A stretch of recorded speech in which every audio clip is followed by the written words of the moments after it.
Everyone, mark your calendars. The BDO retreat is back for its 5th and final year, and we're taking you to sunny Key Largo, Florida on January 16th and 17th.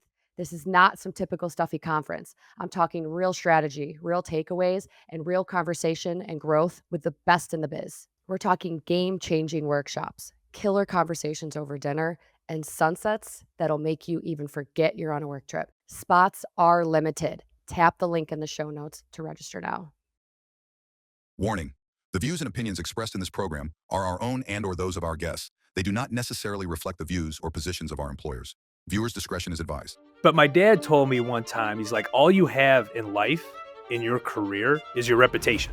Never been in sales before, so had a rude awakening of realizing it is a numbers game. I'm going to have to look at a lot of different kinds of deals to make sure one of every 10 out of every 20 maybe actually is a real deal. And each sales environment is different, but the people that can do that are the people that are going to take our industry forward.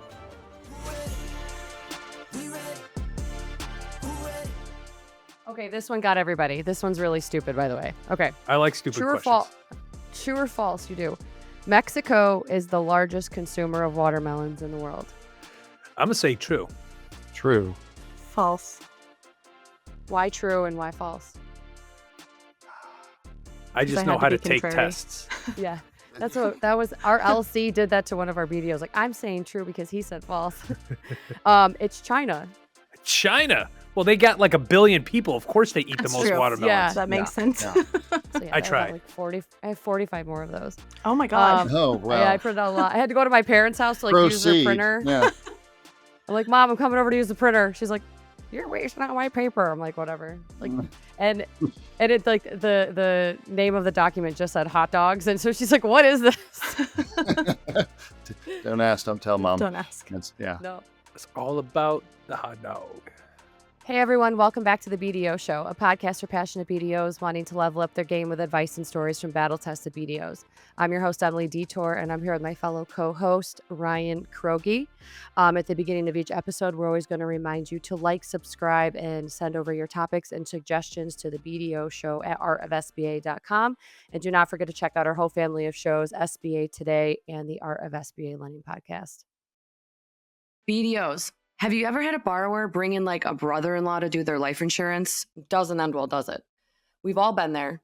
When you require life insurance on your SBA loan, it's critical that you bring in a company that specializes in getting these policies in place for the SBA loans. The last thing you want is for life insurance to be the holdup. We all know that's a rookie mistake. SBA Protection Quick Close Life Insurance is the fastest, easiest way to secure the insurance protection that your borrower needs for their SBA loan. Their process is simple, hassle-free, and only takes a few minutes of your borrower's time. No lengthy paperwork, no complicated forms. They even have programs that don't require labs or doctor records for approval. And best of all, you will have the collateral assignment back in less than 24 hours. It's a no-brainer. Go to sbaprotection.com for more information or email Adam Bergen at adam@sbaprotection.com. Today, we have two of our very good friends on the episode. We have Dustin Baker and Sarah Sikkema on with us, and specifically with Shatterbox. So, Dustin, why don't you go ahead and give us a quick intro on yourself? Sure. I'll try and make it quick. So been bouncing around the SBA industry for 25 years, worked for the industry's trade group at first, and then have been working largely in staffing and talent management, kind of consulting since 2004. Owned my own firm since 2009, kind of a legacy staffing business. And then in 2021, we started working on the startup that's called Shatterbox. And the problem that we saw that we wanted to fix is just a major talent shortage. Just not nearly enough people in the SBA industry that know how to do this business the right way versus the demand for the program, which has just continued to grow. That really got accelerated and broken during and after the pandemic when demand kind of hit all-time highs. We saw compensation take off and really just banks that could not run programs that wanted to. And so we were getting calls really multiple times a week from regional and local banks that wanted to hire SBA professionals. And we just continued to say, we can't help you. We can't help you. We can't help you. There aren't enough people. And so we'd send them to a lender service provider, maybe to outsource the business. But even those folks were understaffed and overworked. And so we built Shatterbox to attract really bright new people to the industry who land here on purpose, unlike people like Ryan and I, who kind of took side doors into the SBA industry and found our way here accidentally and then fell in love with it. We're bringing folks that are kind of intentionally building SBA careers from the beginning into the industry, but then we had to figure out how to teach them this really nuanced, challenging business faster and more effectively. And so we built an e-learning platform to teach all of the critical skills that you've got to know to be able to run an SBA department. And that's what we're doing is we're bringing people like Sarah into the business, and then giving them the tools to kind of get up to speed faster than ever before to try and meet that talent crisis really that we've all been talking about for a long time, but it's just kept getting worse. That's awesome. Sarah, tell us how you got kind of linked up with Dustin, and then give us a little bit of a background of where you kind of came from, how you ended up here. Yeah, so I got linked up with Dustin from Brianna Austin, who is with Seacoast Bank. And I had been looking for a job, trying to figure out what I wanted to do next and what felt aligned with me. And met up with her, learned more about SBA lending and loved it. And she was like, hey, my great friend Dustin Baker runs Shatterbox, and it's this great training program and it's a great recruiting program for SBA lending. So maybe talk to him. And so we got introduced over the phone, and kind of the rest is history. And I'm so happy to be a part of Shatterbox and have had him take a chance on me. And what did you do prior to what you're doing now? And so before this, I kind of have a strange trajectory. Went to the University of New Mexico, which is just an amazing school. Like near Um, Albuquerque? yes, good old New Mexico. And so went there and then graduated, wasn't sure what I was going to do with myself. My dad's an appraiser. And so started working with him doing some residential, some commercial, and moved to Denver about 7 years ago and started working for BBG, and then moved over to Cushman working as an appraiser, doing more commercial. And commercial appraisal is just not necessarily the most fun that you could ever have. And so ended up switching over and working with a mortgage broker for about 4 years. And then COVID hit and the market was kind of wild at that time. And he decided to leave. And so I was tasked with, do I go with him? Do I find a different path? And so took some time for myself to do some research and see kind of what I wanted next. And that's how I happened upon Shatterbox and Harvest. And so you're a BDO right now currently. I'm actually a BDA, and I actually just listened to Cam's episode, and he was a BDA as well when he did this podcast. That's right. Yeah. And so Yeah. what's your trajectory for BDO? Like, when does this all happen? You have to graduate first, right? I have to graduate first, yes, and hopefully at the end of this year, end of next year. So just working with my manager, my team on a bunch of different deals, working on my own deals, just trying to get enough reps in, trying to get the dollar volume in to where I can level up and become a BDO, which is really exciting. Awesome. Kroge, any questions for Sarah as a new BDO? BDA? As a BDA, no, but I do have a couple questions for Dustin though, regarding the Ooh. whole Shatterbox program. What do you look for a candidate to go into your program? Do you look for college kids right out of college, someone with a finance background or degree to kind of get through the program, at least for a BDO position or a closing position? Tell us like what you look for in a candidate. Yeah, since it's the BDO show, I'll start by talking about kind of the sales role. And most people that are going to use us to go and recruit and identify talent and hire new people, they're thinking about revenue oriented positions first, and not credit analysis and closing. And I don't know if that's right or wrong, but that's just kind of reality. Well, in you got to terms of have a where people profit see center it. before you have a cost center, right? That's correct. And so, our training works for new closers and credit analysts too. So having recruited the industry since 2004, you kind of know what you're looking for in terms of the hard wiring of somebody that's going to be a good salesperson in SBA. We use behavioral analytics too. And so we can kind of get an objective snapshot of whether somebody's got kind of the ego strength and resilience and the level of urgency and competitiveness, and there's things that really should be true, or you're probably going to struggle in a hardcore sales role. And so, we check those boxes and make sure that we're in the right zip code there. In terms of the makeup of somebody brand new to the industry that's a salesperson, what we've learned in the 2.5 3 years of doing this that works best is somebody that's already kind of made their way into their career, and they've learned how to show up, how to dress appropriate for the day, how to really be a professional. Cam's a great example of this. Sarah's a great example of this, both gainfully employed when we were introduced to them, but neither of them had found that job that just really felt like their calling, right? Right. The thing that they could build a long-term career in. And so I love to find folks that want to find that thing. They're really motivated to find a career that's a calling, but they haven't found it yet. Because if you've got to learn everything you've got to learn to know SBA, and you also have to learn like how to become a grown up, for lack of a better term, and in your first couple of years after graduating school, that's two really challenging hurdles that you've got to get over. So we're generally looking for folks in their middle 20s to early 30s who are really good at what they do, but they haven't found that thing that they just are really passionate about doing yet. And then we look for the hard skills. I say not hard skills, but the soft skills and the personality traits that make people naturally successful in this kind of role.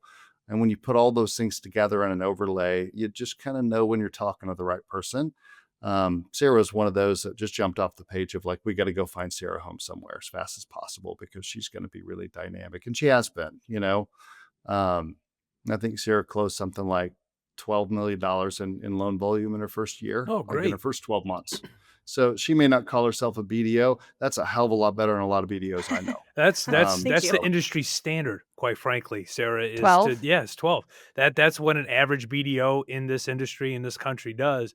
I mean, there are some of us that are higher producers, and they look at that as the industry norm. That's not the industry norm. The industry norm is about $12 million. So that's pretty darn good Thank you. for your first year in Appreciate that. production, and it's probably all due to the fine training and sales modules for Shatterbox, huh? that's the Exactly. icing on the cake. Yeah. So you're going into your second year right now as Yes. a and what's your trajectory? Like what is your where's your loan volume at now? So my loan volume for the full past year, yeah, is 12 million. It was a little bit under that and then it got to 12 million. So, yeah, just trying to finish out this year strong and looking at my pipeline and seeing what I can do, what I can add to it. But definitely had, never been in sales before, so had a rude awakening of, got some early success and then was like, "Oh, okay, this is working. People are calling me, people know me," and then realizing it is a numbers game. I have to look at so many deals to actually make one make sense. Mhm. So I, was diving into all these deals feeling really confident and like, oh, wait, no, this is not how this works. Like, I'm going to have to look at a lot of different kinds of deals to make sure, one of every 10 out of every 20 maybe actually is a real deal. Now, do you rely a lot on your manager or do you go to Dustin or other people in the industry for advice or mentorship? Yeah, I talk to Dustin a lot. I talk to my manager a lot. And honestly, my team at Harvest is great. And Cam is on my team, who is a star. He's amazing. And he's like the nicest person in the world, Yep. always willing to answer questions. So I've just been so lucky to have landed at Harvest. I just love the company and everybody that works there. You can tell a company that actually takes care of their people. All of the back office people, like everybody is so happy. And I can ask them a question at any time, no matter how stupid it is, and everyone's like, yeah, no, totally. Let me answer that for you. Let me be so helpful. So it's been great working there. And also, I've just found in the SBA community with you guys, with so many other lenders that I've met, everyone is willing to answer my questions. Everyone has Yes. said, call me if you need anything. I'm here. I'm willing to help. So there are other women in my market that I've met with, I've looked at deals with. So the SBA community as a whole, at least from who I've met, has been so helpful, so willing to bring people up because it seems like, they want to do well, but they also do want to help those business owners. And I think that's why people are here and that's why they're so passionate about it.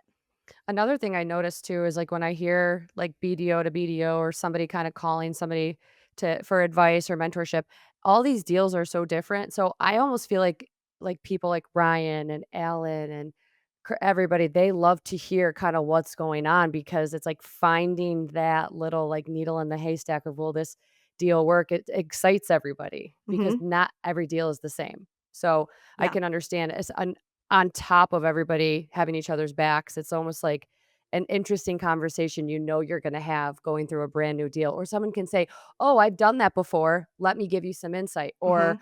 "I've never seen this before. Let's chat through it." But I like that about, this industry. So, Dustin, I kind of feel like when I think of Shatterbox, I think of, like, vision for somebody versus a playbook. Like, you don't have and correct me if I'm wrong, like, a set of rules for each person you find. It's almost like there's a vision towards the person that you found and what they're gonna do and what you think that they're capable of. I don't really think everybody fits in that same box, if I'm Yeah, I being mean, honest. there's kind of what generally Hey guys, we have a special announcement for anybody involved in M&A transactions. Our partner, Peak Business Valuation, have put together a resource just for BDO Show listeners, and they're giving it away for free. It lists out the rule of thumb formulas, or as Kroge would like to say, the down and dirty, for some of the most common industries that SBA lenders finance. I promise you it's going to come in handy. Kroge's literally still using the one he got from Nagel in 2002. By the way, if you're not thinking about evaluation at the pre-screen phase, you are missing the boat. A lot of BDOs tend to focus on the debt service coverage and they're missing the valuation completely. That's a rookie move and it will become a problem. As a consultative BDO, you should have a sense of whether the business is going to value out. And Peak's handy dandy rule of thumb is here to help. Go to peakbizval.com/BDO show to get yours today. works and feels ideal, Yeah. but like you put a target on the wall and like everybody's unique, and so there's outliers to that and there's kind of layers. And then there's people that are successful for reasons that you wouldn't guess. Like we had a young man start recently, and he's got a music degree from Berkeley Interesting. University in Boston. It was like basically Juilliard level music, and but he is 2 months in the business and he's working deals and he's just taken off. So. Yeah, finance degree sounds like it's going to work, but everybody doesn't need a finance degree to be successful at this business. No. There are certain core characteristics that make people good at anything that they do. And that's what you're kind of looking for first. Like, is that fire in the belly? Is that motivation is that like thirst for learning things and kind of coachability? Like there's some things that if I can't say those things about you, I don't care where your finance degree is from or if you've got your MBA or whatever. So, when you're talking to somebody that can do it and that you want to help get their foot in the door somewhere. We worked with another guy and he went to Harvest, as a matter of fact, too. He went there about a month ago. And we knew that he was going to be great the first time we talked to him. All three of our people on the recruiting team talked to him and felt the same way. But we couldn't get his foot in the door anywhere for a long time. Right. And so he waited because he wanted to do this badly enough. And he was calling us every 2 weeks for 6 months. Anything new, anything new, anything new. Well, he's already got $1 million deal in the door. He's been on the job about 4 weeks. And so, we're passionate about bringing these kind of folks into the industry. And yeah, you kind of know when you see it. That's what intrigued me about Shatterbox is because, back when we started doing this business, Dustin, I mean, when we started getting SBA in the early 2000s, you couldn't be a BDO without a finance degree. Banks Right. just wouldn't even talk to you.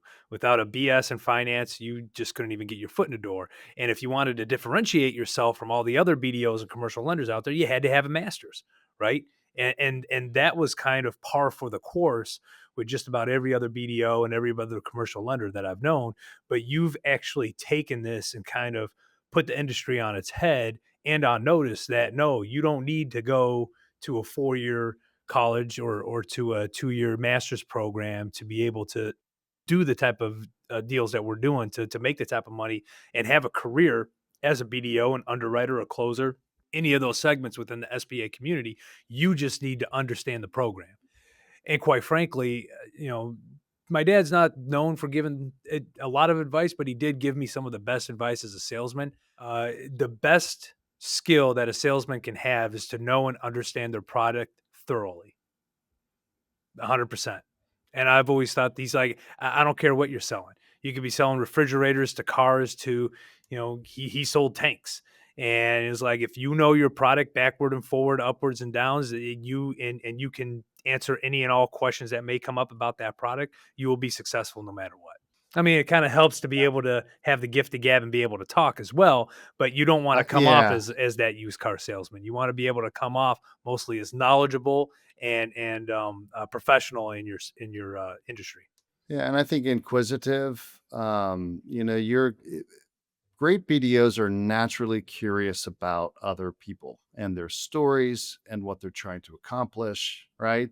And this is another thing that I think I'm looking for when I talk to somebody. And I don't do a lot of the front end recruiting unless it comes through a friend and somebody I've worked with before, like Bree. And so Sarah and I, generally, I'm the third conversation, but in this case, it was the first conversation. But Sarah will put you at ease within a couple of minutes of the conversation starting. And the way that you interact with people is the other part. If you know your product and you understand people and you are thinking about them and not the next thing you're going to say, right? Right. Then you're going to have a chance to be really, really successful. And it's funny, I was talking to the marketing director at Harvest a week or so ago. And he said, I'll tell you what makes somebody successful here. And he started talking about Sarah and this event that they put on and just how she interacted with the people in that room, right? And he's like, our people that can do that, those are the people in the top 5-10 people in the company. And so that's what I'm looking for.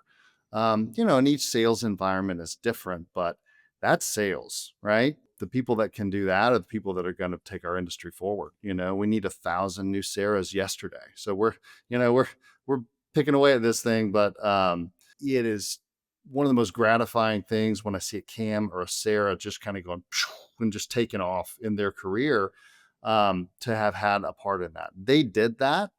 We just were a part of it, where we got to be a part of welcoming them into the community, into the SBA industry.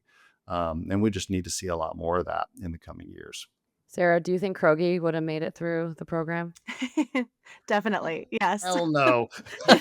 Absolutely I not. don't have the attention He's span. one of our subject matter experts in the BDO module, though. So I guess he worked out okay. Yes. And the PowerPoint, like, this is what you want to be. This is what you don't know. It's kidding. Yeah, they got me on a couple of those videos, a couple of those subject matter videos.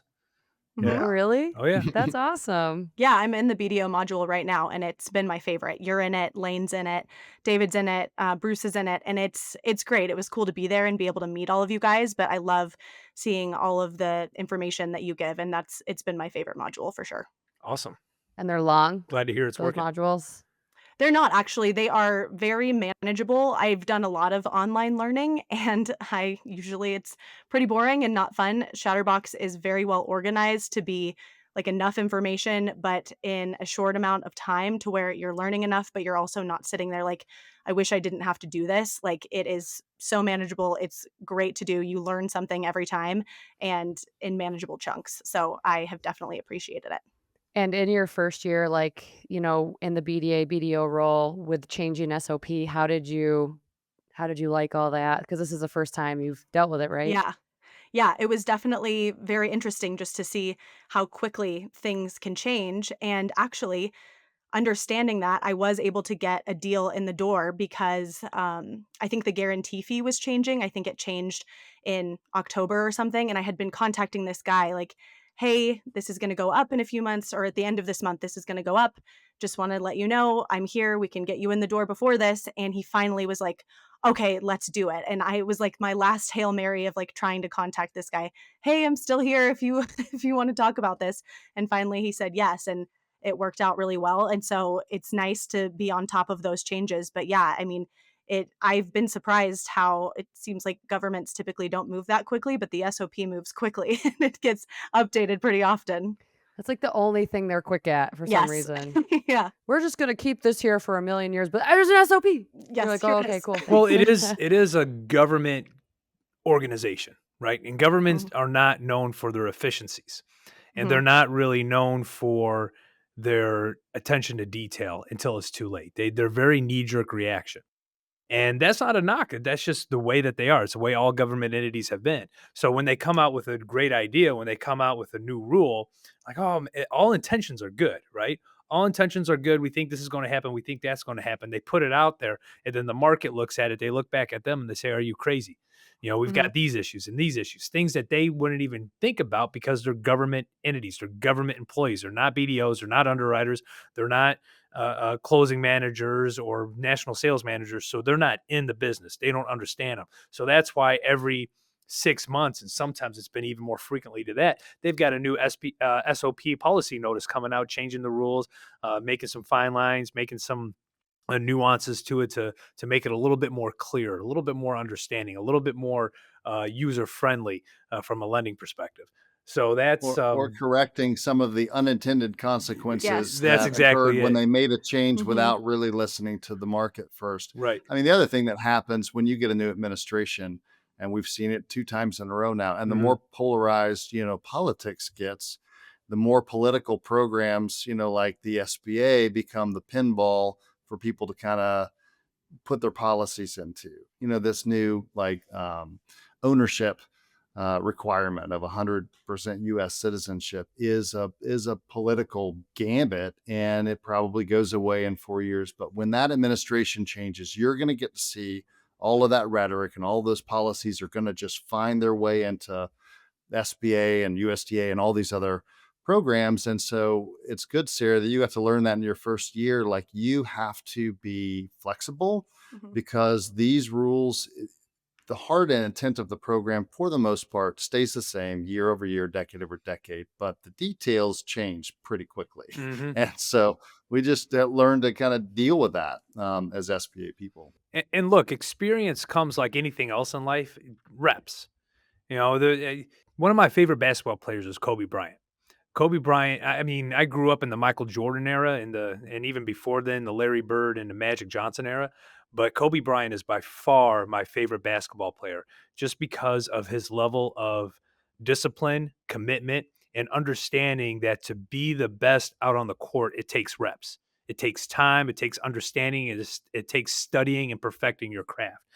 And he was out there getting up bright and early in the morning and staying up late into the afternoon because he knew he could get more practices in during that time, 4 or 5 different sessions as opposed to 2 or 3 like his competition was doing. So he was getting up early and making it happen. It's just like anything in life, in our business. You've got to understand the SOP, get in front of the SOP policy notices, understand what's going on out there in the market. I mean, I just had something dump on my lap yesterday that I'm reading through that I want to bring on the podcast probably next week when it's just Emily and myself, and want to go through probably one of the biggest cases of fraud in SBA history that's unwinding right now on the West Coast, and nobody's talking about it. So I'm kind of glad the SBA is starting to crack down on fraud. About every 10 years, somebody gets fitted for an orange suit in this space. And when that's a government guarantee, it's full faith and credit of the United States government. That's the other thing. Like, there's one way to do that, and it's like the compliant, lawful way. And if not, then there's real consequences in this space. Right. And that should make you shake in your boots a little bit if you're learning this business from the ground up. It's 1 out of 1,000 people, but it does happen if you get outside the lines, and it should happen. Right. If somebody's defrauded, yeah. Well, and that's just it. And if you're new to this, like Sarah, if you're new to this and you see something that just doesn't feel right, either number one, don't do it. Or number Mhm. two, if you're just still confused about it, ask a senior BDO. Ask somebody who's Yep. been doing this a long time. And because they're getting more and more slick, more and more crafty on how they skirt the underwriting process, the closing process, your sniff test. I mean, some of these things we just know by gut. I've turned down deals because it just didn't feel right. The customer just didn't feel right. And guess what? My larger competitor right down the street in the state did it. It doesn't mean that I would rather be able to sleep at night knowing that a deal's not going to come back and bite me in the butt and land me in legal water than make the commission. 'Cause I you go just down with the ship, Yeah, right? you go down If with the that's your ship. loan. You Oh, can. yeah, you think the bank's gonna protect you? No, the bank's going to protect itself. All right. If you could be the scapegoat so that they don't have to pay millions in fines because they can blame it all on a BDO, a rogue BDO doing crazy stuff, do you think that they're not going to take that route? So you just better be careful as a BD. And I'm not trying to scare anybody. I'm just saying, be honest, do the right thing. All right. Yes. Because Spike Lee, man, do the right thing. It goes through my head all the time when I see some of this crazy stuff out here. You don't want to be caught up in any type of fraud or any type of debauchery. Well, why don't we go ahead and end the episode with, I'd like to give Sarah, we always usually give a parting advice to some of the new BDOs, BDAs out there, maybe someone that's looking to make a transition or just strengthen their career. What do you got for some of these new guys out here and girls? I would say your network is your biggest and greatest asset. That's how I've gotten where I am. So building that network, finding people that you really jive with, being able to, lift them up, having them lift you up. That's just slowly but surely meeting people and getting into different circles. I never would have met Dustin had I not met Brianna, who I was introduced to by another random broker that I worked with, and I ended up at Cushman because of an appraiser that taught my appraisal classes. So just everyone can be helpful to anyone, and I'm a big advocate for other people. I'm always willing to talk to a younger person and just kind of be in their corner as well. So just building that network and, just one step at a time, somebody could introduce you to your next job prospect and you Yeah. had no idea you would get there. What about you, Dustin? From a mentor standpoint, what do you got for these new BDOs, BDAs? I think mentoring actually is exactly how I would answer that. So it's two things. One is find a coach, and number two, listen to your coach. If your coach says this is how you're going to succeed in our environment, and you say that's really cool, but I have this different plan that I've built, you're not going to succeed, right? So you need to find a place where there's someone that's going to build into you, and then you just need to do what they say and show up. Be willing to plow some hard ground, be willing to hear no, and be ready to work some long hours while you're building it. The first $12 million of volume that Sarah closed is the hardest 12 million in loan volume she'll ever close in her career, right? It gets easier and easier, but it doesn't get easier if you don't do the work on the front end. And so find a coach, listen to the coach, work your ass off, for a few years. And then you're going to kind of get to a place where you begin to hit your stride and things begin to kind of come to you a little more than you have to bring everything to yourself. Yeah. Awesome. Any parting advice, Kroge? Yeah, I can't believe this is the second time I brought my dad up in the same podcast episode, but my dad That's also gave me cute. some advice. Yeah, I should call him afterwards. Maybe see how he's doing. He lives out in Vegas. Maybe you should visit him. But my dad told me one time, he's like, all you have in life, in your career, to me as a man, is your reputation. Carry that wherever you go. Take that however you want to take it, but all you have is your reputation. Don't taint it. Don't spoil it. And make sure that it's the type of reputation that people will be proud of and want to be around and be affiliated with. I love that. Well, guys, thanks so much for being a guest here. Dustin, Sarah, it's been great. Kroge, as always. Everybody, don't forget to send your topics and suggestions over to the BDO Show at sba.com, and we will see you next time.